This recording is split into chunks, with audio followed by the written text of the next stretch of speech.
So we knew this day was coming, and it is definitely bittersweet. It is time to return Wrigley to Southeastern Guide Dogs so he can continue his formal training. So here to help us understand what happens next and to remind us that this is a celebration of all Wrigley has accomplished is Leslie Shepard, Director of Puppy Raising Services. And Leslie, I know you understand because you are a puppy raiser yourself. Yes, I am. And it is definitely hard because I am so proud of what all of us have done, yet we're going to miss this guy. Of course you will. And if you didn't, we'd be a little bit worried about you as a puppy raiser.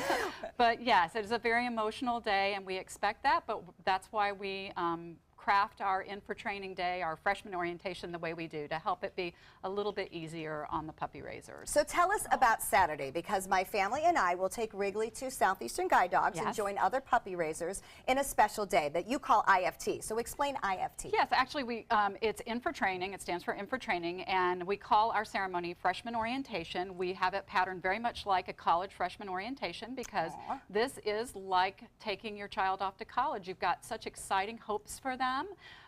But you're going to miss them, and you don't know what's kind of, you know, you're wanting them to take a particular path, but once they get there, they may find that that's not exactly the path that they've decided, that you have decided on for them. So the dog decides, much like our children decide. I see lots of hugs. I've been told a few tears are just fine. Absolutely, absolutely. And you will be amazed that we will have 25 to 30 dogs plus raisers and family all together in a room, and those dogs are super. They've really, we can see all the hard work that has gone into them because they just lie quietly waiting for their turn to be called up to meet their trainer. And you realize that, wow, there are these dogs that have truly been trained and respond. Because it is amazing when you go to a puppy meeting, and I'm sure we'll witness this Saturday too. Imagine putting 25 young dogs in a room, and after the first 30 seconds when they're excited, they just lay down. Wow. Like, they do. We know, this is what we do. So we're excited about that. So once IFT begins, their training begins, where do the dogs stay, and what are they working on?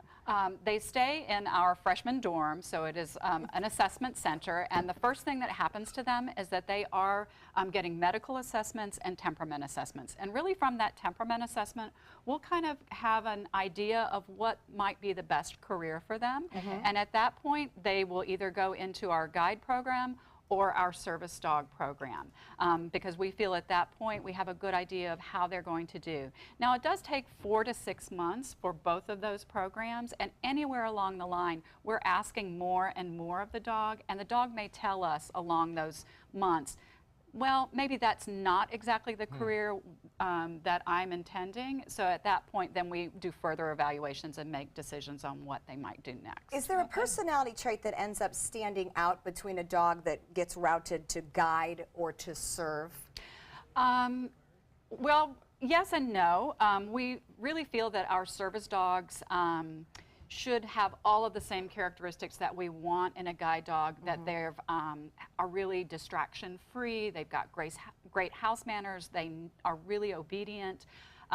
But those, what I guess the differential for me would be those guide dogs have to be rock solid. Nothing can distract them. They really need to be resilient as well. Whereas a service dog, because they're guiding someone who has no vision or very low vision. High responsibility. High responsibility.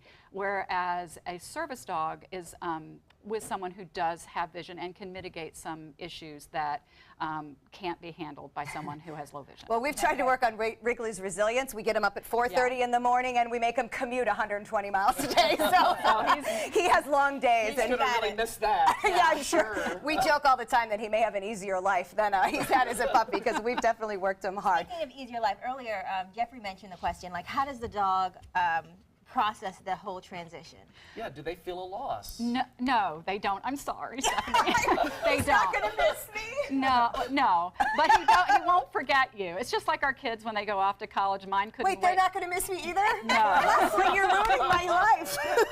They never look back, you know, except when they need money. So it's kind of a or a treat. Or a So treat. he may think of you when he wants a treat.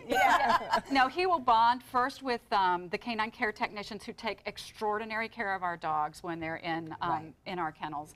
And then he'll bond with his trainer, and he'll never forget you, as I said, but he's really moving on. His basic needs are being taken care of, and you said earlier that he's kind of knows something is up. He kind of has, you've taken him as far as you can. He's a little antsy. He's ready for something I mean, you else. can see it now. He doesn't want to just lay here and listen to me talk anymore. There's people in the studio, and he kind of wants to go check them out.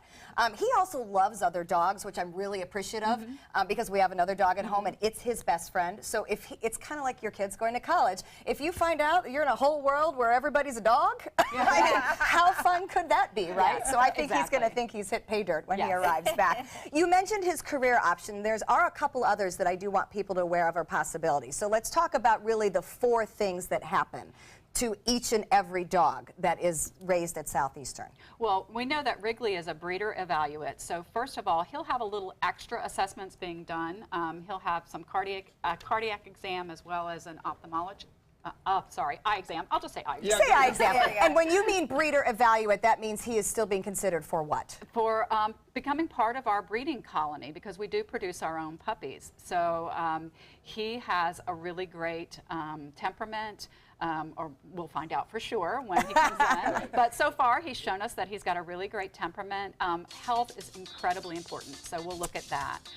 And then guide work, service dog work, potentially an ambassador for us. We have canine companions for children that need companion dogs. Right, and the whole reason that we got involved with the program, both as a station and as a family, is because every single Southeastern guide dog has a purpose. Yes, so we knew absolutely. that no matter what, he will go on to do something wonderful. Absolutely. So big thank you to Leslie and You're welcome. Southeastern Guide Dogs. Puppy raising has been an amazing experience. I highly recommend being part of this great organization. You can find out more information about all the volunteer opportunities at guidedogs.org. We're going to continue to celebrate Wrigley, but first, Jaw Movement has a preview of this week's Friday Fest. We're proud of you, buddy. Look at that thing.